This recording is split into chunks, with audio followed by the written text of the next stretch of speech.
Kensington.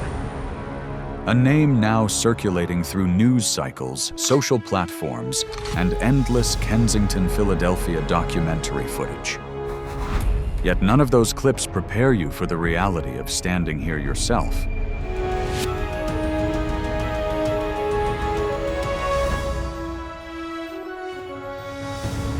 Because Kensington is not entertainment.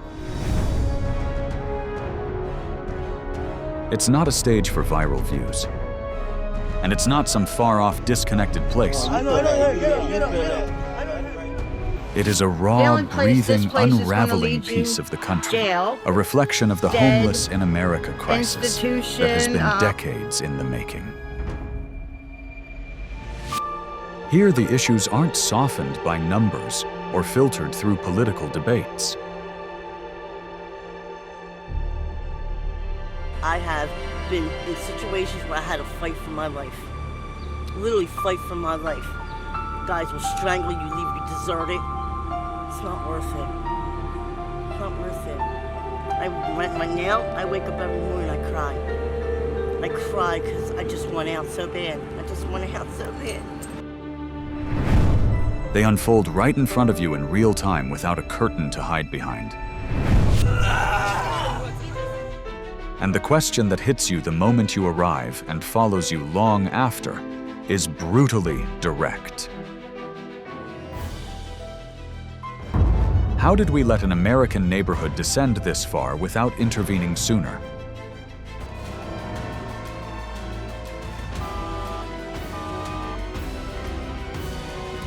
(2025) Kensington on the edge. Stepping into Kensington doesn't feel like arriving in a typical neighborhood. It feels like walking straight into an unedited documentary, a reality so exposed and relentless that pretending it's not there becomes impossible. The first thing that strikes you isn't noise, it's the absence of it. A heavy, unmoving quiet settles over every street where fatigue clings to people's faces like a shadow that refuses to lift.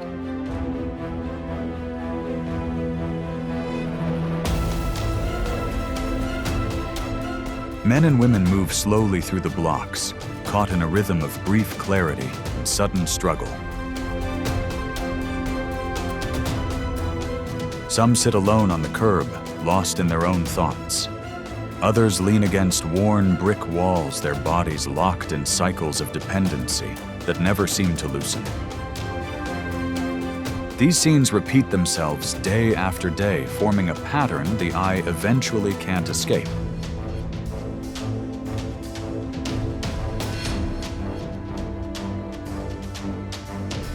Local estimates suggest Philadelphia has over 5,000 residents experiencing homelessness, and a large share of them gather right here in Kensington. The exact count shifts slightly year to year, but the truth doesn't change. This neighborhood has become the center of the city's drug emergency, reshaped by a crisis that moves faster than the systems built to address it. Part of the solution is just having boots on the ground and make sure that they can set up. You know, you gotta have caring people who really care about the community out here at the same time. There's people that's gonna enforce the law at the same time to clean this area up. So it's gonna take all hands on deck. But walking through these streets reveals what statistics can't capture. You see loneliness in the way people carry themselves. You see the deep weariness in their eyes, the kind that comes from surviving one day at a time. And every now and then, in the middle of the chaos, a small spark of hope flickers. A quick glance upward, a momentary reminder that life once felt different.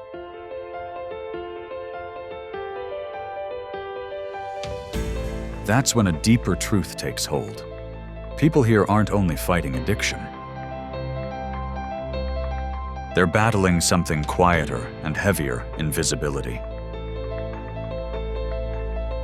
A sense that the world has moved past them, that their pain no longer surprises anyone. This is the breaking point, not just for individuals, but for an entire community holding on with whatever strength it has left.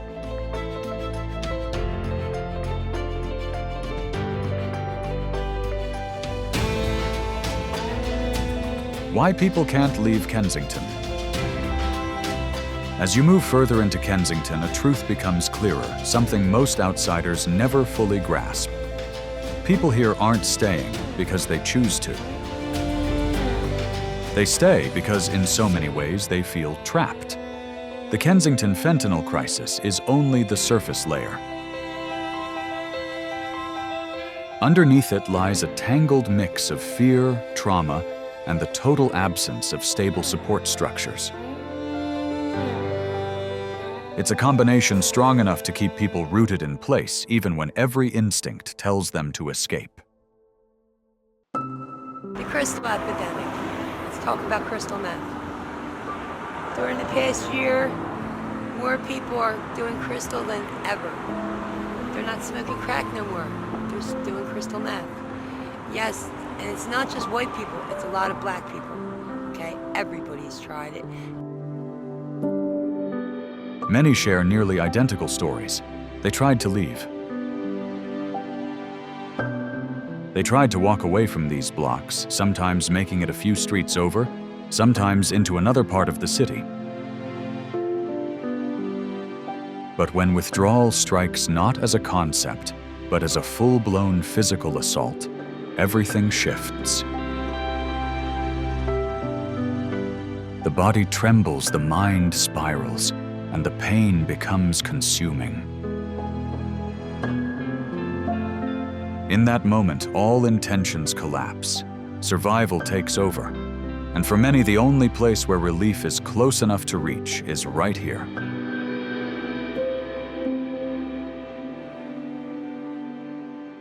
Then there's the system they're expected to maneuver. Substance abuse rehabilitation exists, but actually accessing it is another challenge entirely. It's difficult to keep paperwork when you don't have a safe place to store anything. It's hard to wait for a return call when you don't have a phone, and it's nearly impossible to sit through an intake appointment when your body is locked in withdrawal. A treatment bed might be available today only to vanish tomorrow, and in Kensington, a single night can change everything. And behind it all is trauma. Trauma from early life. Trauma from the streets. Trauma from being overlooked for far too long. Kensington is dangerous, but it's also strangely familiar. It's one of the few places where no one questions the shaking in your hands or the emptiness in your stare. No one asks for explanations. Judgment fades here. And that sense of being understood becomes its own gravity, drawing people back, even when they desperately want to move on. This is why leaving Kensington is never as simple as telling someone to seek help. From the outside, it looks like a decision. From the inside, it feels like a maze with no real exits, one most people will never understand unless they walk these streets themselves.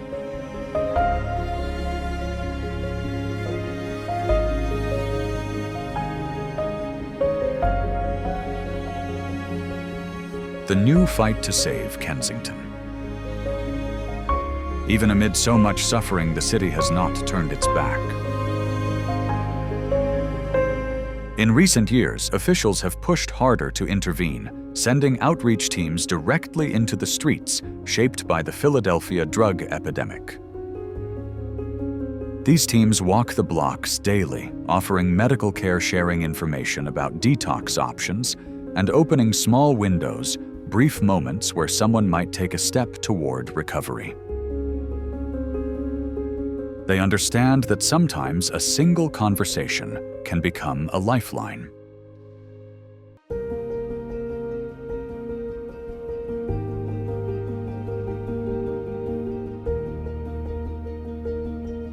But timing means everything in Kensington. People seeking help often can't wait several days for a treatment bed. Withdrawal doesn't pause for paperwork. The fast-track system designed to quickly connect people to care works well on paper, yet the crisis on the ground moves faster than any office, any schedule, any approval process. In the center of the Kensington open-air drug market, chances for recovery can disappear in the same amount of time it takes to complete one form.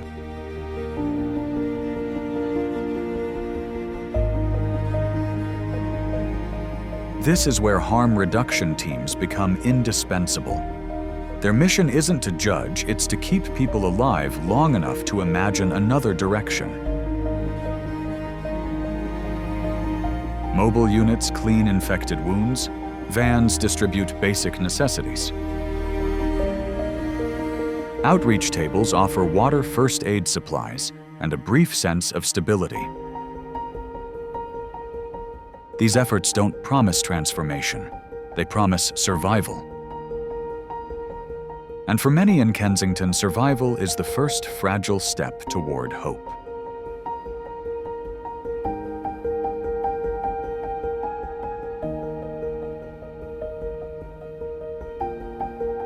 There are also new community response teams, cleanup crews, and specialized court programs designed to steer people toward support rather than punishment.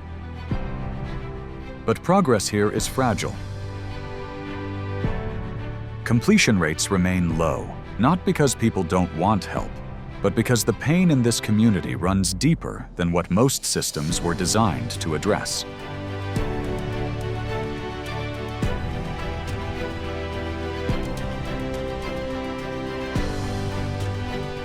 Housing remains one of the hardest hurdles. Even as the city adds more shelter beds, the need grows even faster. Outreach workers often must tell someone finally ready for help to return tomorrow. And in Kensington, tomorrow is never certain. The efforts are real. The intentions are real. But the crisis moves with a speed and intensity that outpaces the very systems trying to contain it.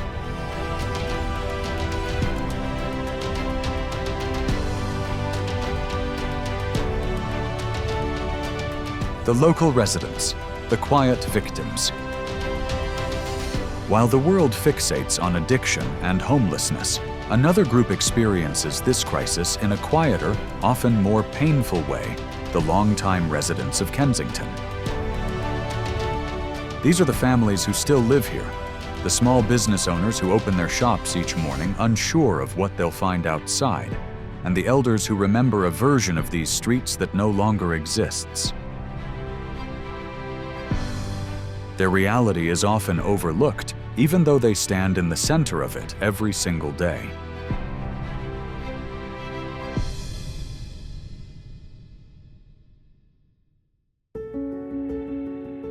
For them, daily life revolves around uncertainty. Many mornings begin with the simple question: can I safely walk outside today? Some have to step around people sleeping on the sidewalk just to reach their vehicles. Nights bring their own challenges, arguments drifting through the block, sirens shattering the quiet, or the devastating sight of someone overdosing only steps away from a family's front door. Children witness things no child should ever see. And the emotional weight of it all is something outsiders rarely grasp.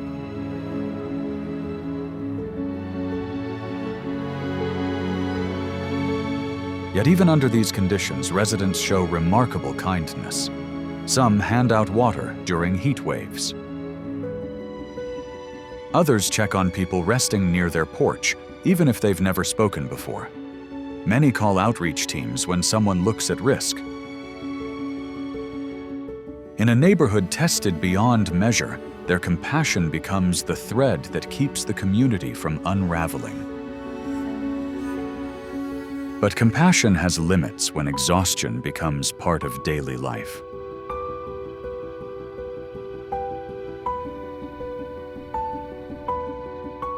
That exhaustion often turns into frustration and grief.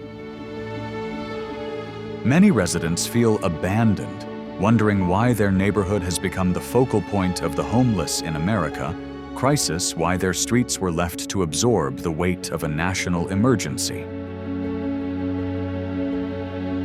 Their voices rarely appear in a polished Kensington, Philadelphia documentary, yet they live this story just as deeply as those struggling on the sidewalks.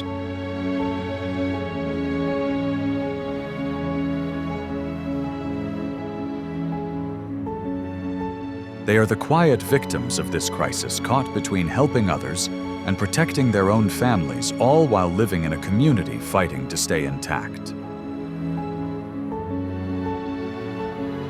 And their struggle leaves us with a question we can't ignore. How long can a neighborhood carry such a burden before something inside it begins to break?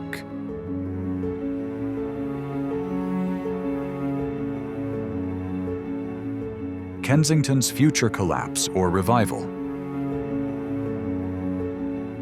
Kensington is standing on a razor's edge. If you spend enough time here, you can sense it, a quiet tension running underneath every block, a tug of war between decline and recovery. Each street shows a different picture, a glimpse of hope on one corner, a moment of despair just a few steps away. It's a neighborhood suspended between two outcomes, waiting to see which direction will define its future.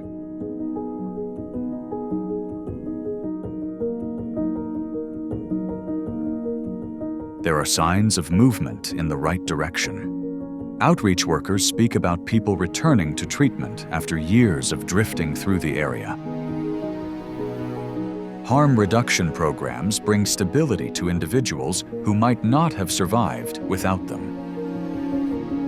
Some longtime residents say they've noticed slow, almost imperceptible improvements, slightly less chaos on certain days, a bit more coordination between agencies. These wins may be fragile, but they matter. They prove that progress isn't impossible, it's simply delicate.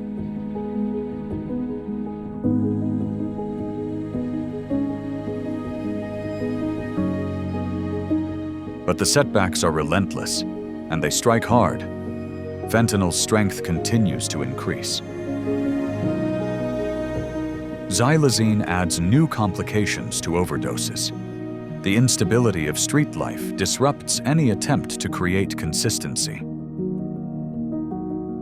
Relapse is common, triggered by a single vulnerable moment or one night without shelter. Overdoses remain a daily occurrence, and the thin line between survival and tragedy is that one person here walks every hour.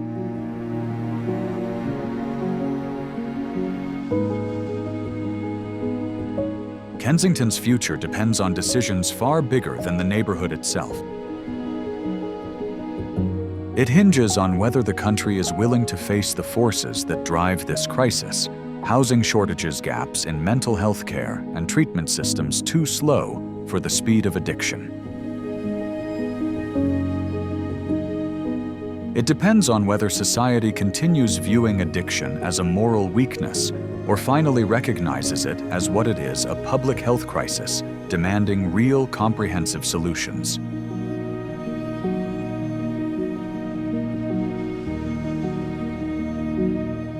So the real question isn't whether Kensington can transform. The question is whether the systems around it, the policies, the institutions, the national resolve can evolve fast enough to match a crisis unfolding right in front of us. Because if those systems fail to catch up, Kensington won't move forward. It will stay stuck at this crossroads waiting for a response that should have come years ago.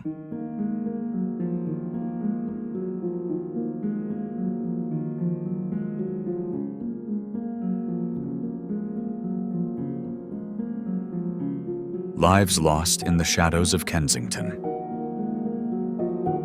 Behind every tent, every blanket, and every quiet stretch of sidewalk in Kensington is a person whose story carries weight. These stories rarely make their way into official data or carefully edited interviews. Yet they are the pulse of this neighborhood, the human side of a crisis most people only witness from afar.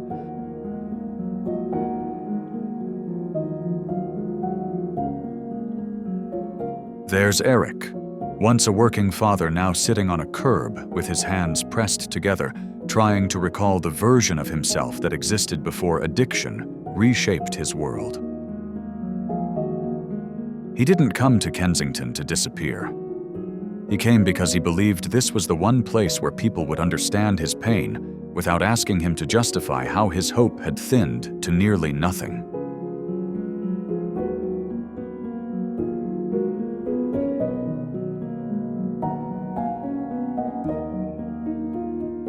Then there's Maya. Her voice, her posture, the way she looks down before speaking, all of it carries years of trauma. She wants substance abuse rehabilitation, but the waiting lists move slowly, far slower than the changes taking hold inside her body and mind. Her journey mirrors what you might hear in a fentanyl addiction documentary, a life suspended between desperation and a fragile hope that still refuses to fade.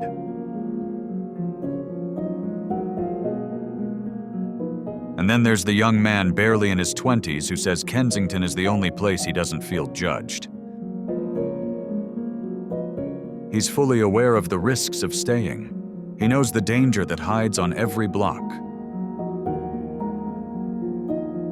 But for someone who has never known stability, even imperfect acceptance feels like a kind of safety, a small space where he can exist without apology.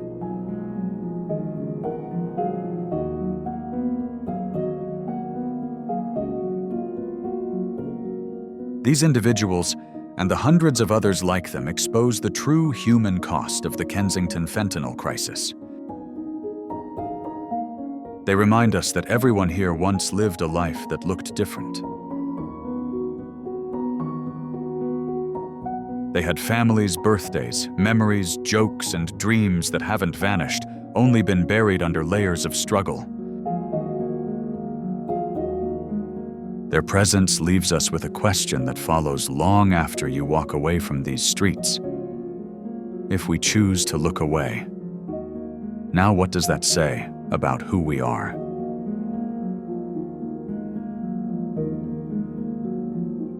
Conclusion. What does this say about us? As the sun sinks behind Kensington, shadows stretch across the blocks, and the air cools just enough for people to settle into nighttime routines. Routines no one should ever be forced to accept. Standing at the edge of this neighborhood, you feel the weight of everything you've witnessed, the crisis, the humanity, the questions that refuse simple answers. Kensington is not merely a local issue. It is a national mirror. A reflection of what happens when people fall, and the safety nets meant to catch them unravel beneath their feet. And the question that lingers long after you've walked away is this: what does it say about us if we turn our backs now?